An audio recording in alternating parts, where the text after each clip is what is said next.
Okay, well, welcome back. My name's Mac Petriquin, and once again, my wife Marilyn is behind the camera. Thanks, hon.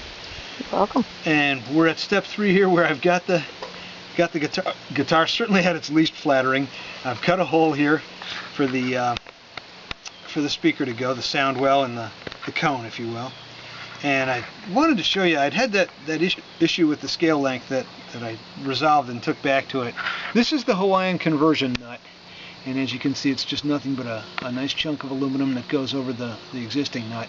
And I put in a couple of wood shims there. This one is for the back, and this one is for against the nut, that lock it better into place. It was kind of wobbly there. Of course, the string pressure held it in, but now it's even better. And I've restored the scale. In so doing, I've restored the scale length. So that's certainly one thing that I wanted to mention. Gonna have a lot of things to mention here as we go along. In the Sierra Cup, okay. Once again, we chose one with the best resonation properties that we could find on a very, very scientific test. Finger tapping, and it seems to have gone in there pretty nicely. Excuse me, I have the hiccups because of a little mouth surgery I had yesterday. But that goes in there. The meds aren't agreeing with me a whole lot.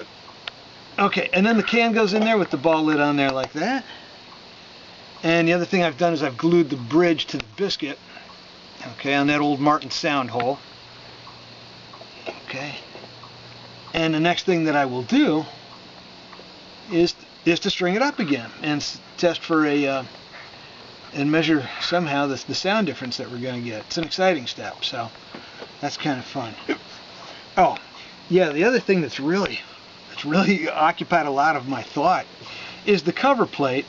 Obviously with the Dobro, and here's my nice Dick Deneve, one made by Dick Deneve back in about the mid-'80s, I think. And of course I've been looking at that a lot and checking out the cover plate design on his. His, of course, has a built-in bridge cover, so that's the way they're made commercially pretty often.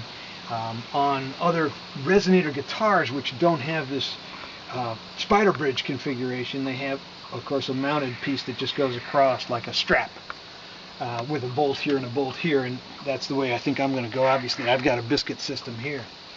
But the other thing I've been doing is thinking about cover plate designs, and that's really been fun because I've got a bunch of potentials here. And just going down to I thought about metal ashtrays and pot lids and bread and butter plates and rounded up a few of them here. And what I finally decide on, I have no idea. This cut here, there may be some material removal here, which will expose more of the cone and show you what I mean. If I took this one, which looks like a small hubcap, it's really just a pot lid, sorry, that I took the knob off of and dremeled it down to the proper diameter. And there's even a proposed slot hole for the bridge. The bridge has got to peek through there a little bit.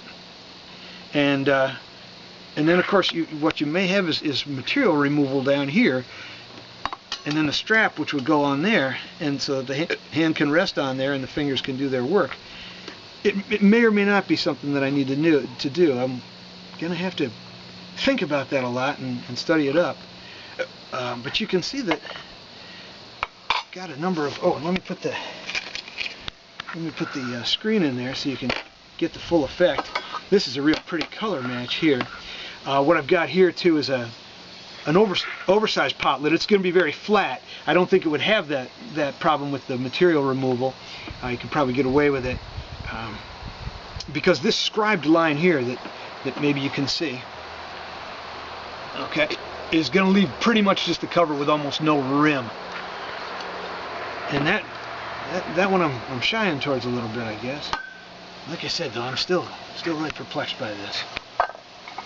Here is an old bread and butter plate that I found in a junk shop for $3. This is an old pot cover. It almost looks like it's from a child set or something. 50 cents for that one. Okay. Here is, I don't know.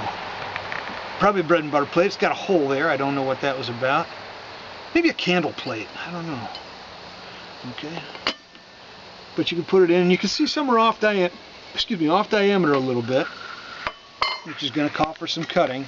This is a very pretty plate, very bread and butter plate kind that, oh, reminds me that when I was waitering, we used to present people with their change on plates like this. Okay, and then what I do with that one, of course, is, if I went with it, was to line it up like that, and then for all your geometers out there, I would have 2 secants to cut off of that. Sorry. And it's obviously very striking because it's got that nice fancy pattern to it. Okay. I'm not particularly proud of the sound hole I cut here, but just so you know, I used my Dremel with one of these circular bits with flutes on it. There's got to be a better way to do this, a better bit to use than this one. I had a little smoke, so my RPMs and you know, I could have probably taken those down a little bit. Obviously, with a job like that and doing it in such a way, make sure you don't try and hurry it, which is probably what I did. It's got a little. I'm not sure if I can use that bit again. And of course, here's a stone sander or a drum sander that you can use to tune it up a little bit. Cutting the circle, I used just a compass setup, scribing compass, I guess it's called. One point is very sharp to make a nice score in a material such as the